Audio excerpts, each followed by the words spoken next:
nuestra universidad se enorgullece de ser la invitada de honor en la 7ª edición de la Feria Internacional del Libro de las Universitarias y los Universitarios Filuni 2025, organizada por la Universidad Nacional Autónoma de México, UNAM. Del 26 al 30 de agosto, acompáñanos en una interesante transmisión en vivo y en directo desde Ciudad de México a las 15 horas por el 102.5 FM y radio.uchile.cl. Conduce el director de Radio Universidad de Chile, Patricio López. Filuni 2025. Una guerra provocada, con fines deliberados, al mundo tiene crispado, y en inflación desatada, la tierra arde o está helada. Combustibles, agua y pan se sabe que escasearán, pero que en ningún momento las fábricas de armamento su producción detendrán. Enfrente mejor el futuro con libros de ciencias sociales, ética e historia. Visite prosaypolitica.cl y encuentre ofertas, descuentos y rebajas en libros y envíos. Teléfono 22-341-5942.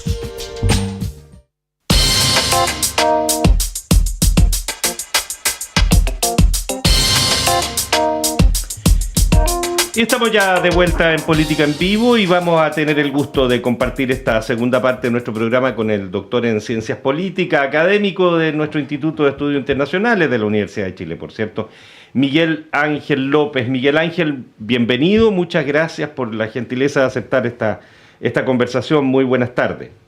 Buenas tardes, muchas gracias por la invitación, Felipe Yasna. Bienvenido, Miguel Ángel. Bueno, la situación de Venezuela, donde supuestamente se están movilizando 4,5 millones de milicianos armados, además, imagínate la cantidad de armas que tendría que haber en ese país, frente a el emplazamiento de estos 3 buques destructores bastante intimidantes en las costas de ese país. ¿Qué significado tiene esto, Miguel Ángel? Bueno, esto forma parte de la política exterior antidrogas de America First de Estados Unidos. Entonces, y forma parte de todo un proceso. Ya a principios de mes ya se subió la recompensa por entregar datos que permita la captura de Nicolás Maduro a $50 millones. Y además, a principios de año ya se puso al Tren del Agua y a otros carteles mexicanos dentro de los más buscados y como grupos terroristas. Entonces, y esto también responde a la idea de que Estados Unidos acusa que Nicolás Maduro y Diosdado Cabello tienen un cartel propio, sobre todo encargado de la exportación de cocaína a Estados Unidos y también de minerales, con extracción ilegal de minerales. Entonces, todo esto, dentro de esta acusación, Estados Unidos decidió un poco tratar de controlar la llegada de muchas de las drogas, porque se había descubierto o por lo menos Estados Unidos afirma, de que por Venezuela sería como un paso. Entonces, estos destructores, y esto está vinculado también a aviones con radares y soldados marines, estarían principalmente para eso, para tratar de impedir o por lo menos limitar la salida de drogas de Venezuela, o que pasen por Venezuela. Esa sería como la idea fundamental de esto. Ahora, presión política interna a Maduro, ¿tú piensas que no está incluido en este emplazamiento? O sea, la idea de... No sabemos cuáles son los planes exactos de Trump, pero por lo menos la posibilidad de hacer una intervención armada sería muy complicada. Ya Gustavo Petro declaró de que cualquier tipo de intervención armada hace poco rato atrás significaría un conflicto muy grande que podría arrastrar a la región. Entonces, yo creo que esto simplemente va a quedar una especie como de salvaguarda para mostrarle a Venezuela que Estados Unidos está ahí, está presente. Entonces, más allá de eso, dudo y tratar de un poco de reducir, claro, esta entrada de muchas de drogas, en este caso cocaína, pero también podrían ser otro tipo de drogas sintéticas. Pero forma parte un poco de la lucha contra las drogas y hacer demostrarle también a Rusia y a China de que Estados Unidos está presente, porque como ustedes saben, Venezuela tiene muy buenas relaciones con Rusia y con China. Perdón, Yanna, tú. Es que justamente ese aspecto, el de las relaciones de Venezuela con China y con Rusia, es el que dio lugar, ya lo comentábamos en el bloque anterior, a la hipótesis de que esto más bien es como una respuesta a el eventual acuerdo en Ucrania, oye Putin, de parte de Trump, quiero decir, yo te cedo tu área de influencia de Europa del Este, te la reconozco, pero aquí en Latinoamérica, no, pues esto es mío. Podría ser, es una buena hipótesis. Habría que probarla. Ahí no sabemos bien cómo piensa Trump. Podría ser y sería dentro de una lógica más general. Entonces, para interpretar la política de Trump hay que interpretar el America First. Entonces, frente a eso, claro, podría tener una lógica esa idea. Ahora, y lo otro sería la contrahipótesis, sería en cierta medida, claro, estoy jugando en varias arenas al mismo tiempo, y eso es lo que está haciendo Trump. Entonces, dentro de este juego en arenas múltiples, estoy realizando distintas acciones que en realidad no implican un gasto tan grande ni nada, es un movimiento de soldados, claro, es mucha fuerza dentro de la presión, estoy acá, pero claro, pero al otro lado tenemos el caso de Ucrania, donde la postura de Trump para los analistas internacionales ha sido débil. Pero hay que ver qué es lo que hace. Trump es un excelente negociador. Él se hizo millonario negociando. Entonces ahí hay que ver cuál sería el plan que tiene. Sí, Trump consigue cosas bien particulares en términos más bien publicitarios de pronto, ¿no? Más que en efectos reales, porque ahora acaba de decir que en 6 meses ha resuelto 6 guerras, una Claro. por mes. No me queda muy claro cuáles son las 6 guerras que ha resuelto, pero lo dice con toda propiedad. Hace esto de subirle a 50 millones de dólares y uno dice, ¿qué datos se pueden dar para poder encontrar a Maduro o capturarlo? Si Maduro está donde está, pues todo el mundo sabe dónde está Maduro. No sé qué datos. Mire, yo estoy a punto de mandar un cable diciendo, mire, está en un palacio presidencial en Venezuela, páseme los 50 millones. Exacto, no, Maduro no se piensa mover de Venezuela, eso sería muy complicado. Claro. Entonces, y se queda ahí, es simplemente para mostrar fuerza, en el sentido de que a nosotros nos preocupa. Hay que ver, como tú bien decías, toda la parte comunicacional y la parte comunicacional interna. Entonces, Mm, claro, tengo declarado como grupo guerrillero los carteles de la droga, me permite ser un poco más duro en la acción en contra de ellos. Entonces, frente a esto, claro, yo puedo hacer este tipo de movimiento de tropas. Entonces, es un poco para la opinión pública interna. Ahora, como tú bien decías, claro, que había acabado con... Eso está bastante dudoso. Ya estuve mirando las redes sociales como varios académicos mencionan la guerra, pero son más bien como conflictos que no están terminados todavía. Por ejemplo, India y Pakistán, lo de la Franja de Gaza estaría dentro de eso, el de Ruanda y el Congo, por ejemplo, pero eso están lejos de ser conflictos que estén solucionados. Entonces, digamos que estira bastante el argumento para decir, claro, ya he llegado a la paz en 3 guerras. Lo que pasa es que nuevamente, en 6 guerras, lo que pasa es que nuevamente dentro de sus promesas estaba yo no vengo a hacer guerra, vengo a terminarlas. Entonces, exactamente. no de eso. Y frente a eso, claro, vende esta idea de ciertos conflictos. Por ejemplo, se dice, claro, que si no hubiera sido él por la intervención que ellos que tuvieron en Irán, probablemente esto pudo haber escalado a una guerra nuclear. No se sabe, te fijas, entonces, Mm. claro, en mucho él podría ser él. Entonces no resisten unos análisis medio contrafactualistas. Pero sin embargo, para el público interno, esto lo ayuda a afianzar su popularidad. Y hace gestos marqueteros muy evidentes. Mira esa reunión con los líderes europeos, donde él, Claro, viste, es que la foto es muy impresionante. Trump absolutamente. sentado en su escritorio y al frente pone a todos estos como si fueran, no sé, a los que les va a dar instrucciones. Y ahora, yo no entiendo cómo Macron y otros aceptan una disposición de esa naturaleza, porque las señales en materia diplomática, tú lo sabes mucho mejor que nosotros, Miguel Ángel, ese tipo de señales revelan un primo, no un primo inter pares, un jefe que le está explicando lo que tienen que hacer. Y eso Pero ya, internamente para Trump es America Great Again, ahora somos de nuevo los dueños del mundo. sí, eso ya lo había hecho antes. Yo me acuerdo que cuando en la primera presidencia, la reunión en Europa también, tomaba siempre una posición donde él se sentaba y los demás sentaban a los lados, cosa que no le agradaba mucho a Angela Merkel, según recuerdo. Pero hacía ese tipo de cosas. Pero ahora, lo más importante dentro de esa foto es el mapa. No sé si Exactamente, el mapa que él les va a mostrar, ¿sí? el mapa que él puso. Ahora, entonces, ese mapa, y la idea está él sentado, el mapa al lado y los jefes de Estado al frente. Entonces, la idea, esta es la realidad. Rusia tiene un porcentaje muy alto de de toda una zona que perteneció a Ucrania. Esa es la realidad y lo tiene hace bastante tiempo. Gran parte de eso se conquistó en los primeros días. Eso ya no es de Ucrania. Entonces, la idea de todo eso, según los analistas internacionales, sería, miren, esto es lo que hay y Ucrania va a tener que ceder territorio. Y eso es la idea que está detrás. Se dice que Putin querría el área del Donetsk. Hay ciertas áreas que probablemente no se van a tomar, como Crimea, que eso ya se la anexó Rusia en 2014. Pero el área del Donetsk era un área industrial muy importante, ahora está reducida a escombros, necesitaría mucho tiempo para recuperarse, pero de todas maneras es un área importante económicamente a futuro. Entonces él querría eso, no lo controla totalmente, pero sí más o menos el 70%.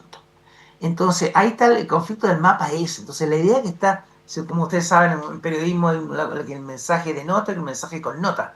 Entonces lo que connota la idea de que los ucranianos van a tener que renunciar a territorio, cosa que a Zelensky no le gusta mucho. De hecho, Zelensky criticó el mapa diciendo no, que no está tan claro. Pero en realidad no es que el mapa se lo haya entregado Putin, no, hay varios mapas realizados por otros estudios de universidades o centros de estudios estratégicos donde dicen que más o menos la cosa tal como está el mapa es exacto. Entonces la idea que está metida detrás de esa como buen vendedor de marketing está diciendo, mire, lo que hay aquí es esto, si quieren la paz, uno van a tener que ceder. El otro elemento que fue en la reunión que se hizo en Alaska el viernes de la noche, sábado en la mañana, fue la idea también de que no es necesario que haya un alto el fuego para declarar la paz y hacer todo esto. Y eso es una idea que no la había defendido Trump y que tiene Putin, y que aparentemente se dice que él había cambiado de opinión, pero Trump tiende a cambiar de opinión, como decía, es un muy buen negociador, entonces puede que vaya cambiando y adaptándose a las circunstancias y a las negociaciones. Y la idea, lo que todo el mundo espera, es que logre sentar a Putin y a Zelensky en algún lugar para que puedan conversar y discutir. Pero claro, tal como están las cosas, muy difícil. Zelensky no quiere entregar territorio y aparentemente Putin no se va a mover si es que no encuentra territorio. Ahora, toda esa área hay un porcentaje alto de ruso parlante, entonces como parte de la idea que defiende Putin de que son áreas que estaban... y él está defendiendo a las minorías rusas en ese sector. Entonces, sí, hoy día lo insistía el canciller ruso mucho eso. Exactamente. Claro, si uno va para atrás, por ejemplo, en la guerra de la ex Yugoslavia, un poco era eso. Los croatas, los bosnios, los serbios. Entonces entraban en guerra en la frontera de otro país haciendo lo mismo, defendiendo los intereses de esos grupos étnicos que estaban en la zona. Entonces no es una idea que sea nueva, es una idea que se ha hecho durante mucho tiempo. Y sí, eso se hace sobre todo para conseguir el apoyo de esa gente, pero también para conseguir apoyo interno dentro de sus propios países. La idea de desnazificar, que también fue una de las eslogan de la invasión al país, en el sentido de eso, pero también hemos supuesto que salvo esta brigada, no me acuerdo ahora el nombre, de mercenarios, no sé si existía otro antecedente de grupos nazis en Ucrania. No, lo que pasa es que eso forma parte un poco de la... Para Rusia, la Segunda Guerra Mundial es la gran guerra patria, la gran guerra de liberación. Entonces ahí luchaban contra los fascistas y contra los nazis. Entonces es mucho más fácil vender el mensaje diciendo, claro, es que los ucranianos son nazis, son los nuevos nazis, los nuevos fascistas. Entonces, en la gran guerra de liberación tenemos que luchar una segunda gran guerra de liberación. Y eso se vende bien dentro del mercado interno ruso. Externamente, claro, nadie cree ese tipo de idea. Pero internamente, dentro del interno de Putin, vende muy bien. Entonces, y con eso logra también crear una especie como de gran identidad nacional para luchar contra Ucrania. Perdón, es que yo quería cambiar el tema, así que si es sobre lo mismo, te cedo la palabra. Solo un acápite más nomás. ¿Hasta qué punto, a propósito de lo que hablábamos y lo que tú decías antes, Yanna, de las zonas de influencia que se empiezan a respetar, no hay también un intento como de reordenar una forma de orgánica internacional que está bastante desordenada y que es poco claro, tratando de reafirmar las zonas de influencia un poquito, no sé, un poquito rememorando las lógicas de la Guerra Fría? Claro, es cierto, lo que ocurrió ahí, por ejemplo, ciertas zonas como Crimea y todo eso quedaron dentro de Ucrania, en la época de la perestroika. Entonces, cuando desapareció la Unión Soviética y se creó la Federación Rusa y los otros países, quedó ahí. Entonces, dentro de eso, Putin está con la idea de volver a hacer renacer lo que era el antiguo imperio ruso de los zares en el pasado, pero no en el pasado, en la época de la Primera Guerra Mundial, que ya estaba en decadencia, pero sino en la época de Catalina la Grande, en la época cuando, por ejemplo, le quitaron Crimea a los turcos. Entonces, la lucha contra el Imperio Turco y tratar de rememorar eso también, la lucha de lo que era la Unión Soviética. Entonces, dentro de eso está esa política de crecimiento. Entonces, Crimea, por ejemplo, es una gran zona donde están los barcos en el Mar Negro, y eso quedó en las manos de Ucrania. Y de ahí lo que ellos tienen las ganas de lograr controlar todo eso, porque mucho de la flota quedó también en manos ucranianas, claro, eso se fue perdiendo con el tiempo, pero y Ucrania lo que tuvo que hacer es después pasar todas las armas nucleares que habían quedado de vuelta a la Federación Rusa, cuando se disolvió la Unión Soviética. Entonces está toda esa idea de Putin y que es de los rusos en general, de ir creciendo.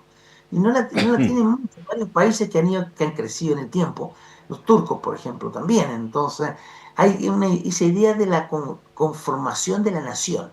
Fue muy duro para Putin, pero también para los rusos, y haber pasado desde uno de los países más importantes de la Unión Soviética hasta en la primera década de los 2000, donde era un país absolutamente sin mucha importancia más allá de las armas nucleares. Entonces, lo que él quiere es tratar de volver a ocupar ese poder que tuvieron en el pasado. Es una noción de añoranza muy fuerte. Miguel Ángel, ¿y qué pasa con Europa en este contexto? Porque además de ir a la oficina oval y flanquear a Zelensky, que le había pasado harto mal en su primera reunión en esa misma oficina, ellos ya fueron obligados a aumentar sus presupuestos militares para la OTAN, y son ellos los que corren el riesgo de una eventual política de ir corriendo el cerco por parte de Rusia. O sea, tú te tomas ¿Vale? un avión de Francia a Kiev y no sé, te demorarás 1 hora y media, 2 horas. Entonces, Trump dice, no, yo voy a garantizar una especie de cortafuego con Rusia si se entregan estos territorios, pero ¿qué tan creíble es eso? Claro, lo que pasa es que eso, nuevamente, dentro de la noción del America First, Estados Unidos se dio cuenta de que gran parte del financiamiento y la defensa de Europa la estaba pagando Estados Unidos. Entonces, mientras los europeos se dedicaban a gastar menos dinero en defensa y desarrollar su estado de bienestar, Estados Unidos se estaba encargando de gran parte de la defensa. Entonces llegó y dijo, ya, esto no. Es lo mismo que pasaba con USAID, por ejemplo. Daba mucho dinero a una serie de países que ni siquiera apoyaban a Estados Unidos. Entonces ahí empezó a cortar todo eso, le molestó, más allá de una cuestión una cuestión humanitaria, es una cuestión netamente estratégica de Trump. Entonces ahí empezaron, y varios de los países europeos ya decidieron aumentar los gastos. El caso de Alemania, por ejemplo, Polonia también. Entonces ahí tiene un problema bastante grande. Sobre todo, primero están los países que están muy cercanos a la Unión Soviética, como Polonia, por ejemplo, ¿cierto? Que fue un enemigo natural en el pasado de Rusia.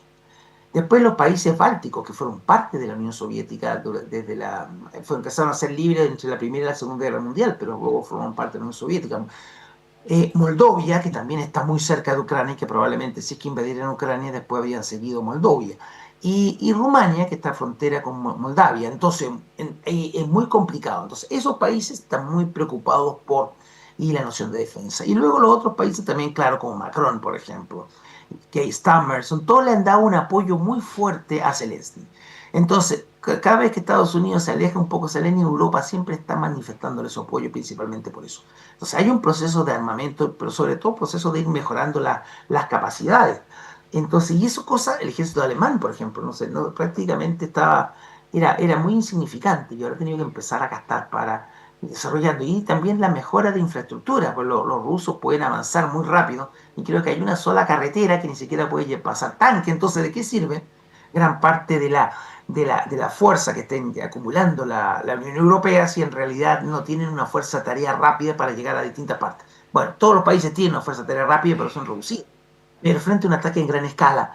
Entonces, ahí está. Y después la noción de todo lo que aprendió Rusia, bueno, también Ucrania en la guerra con drones, todo eso. Entonces, hay todo un momento donde la Europa tiene que gastar más en defensa y con un Trump que dice, no voy a ayudar, sí voy a ayudar después. Se los voy a dejar solo. Y ahora, ayer o antes de ayer dijo, no, sí, no, vamos a utilizar aviones para ir monitoreando ciertas cosas. Entonces, es un juego que tiene Trump. Entonces la Unión Europea jugando en el apoyo a Ucrania, que siempre eso sí es estricto, pero y Estados Unidos jugando con la Unión Europea para ver cómo van los apoyos, Estados Unidos jugando con Rusia, también y con Putin. Entonces, como decía, es un juego, y al mismo tiempo con Maduro, entonces es un juego de múltiples arenas. Y la estrategia exacta solo la sabe Trump, o digamos la Su gente equipo directo. directo, claro. Entonces muchos otros simplemente queda la idea de poder interpretar. Ahora, con el tiempo, claro, vamos a poder ver cómo, sí que aquí en Occidente más o menos todos estos conflictos se juegan un poco como juegos de ajedrez, así sacrificando piezas, haciendo Mm. movimientos envolventes, golpes rápidos, entonces, y muchas veces tal vez cuando termina la partida uno la va analizando para ver cuál es la estrategia.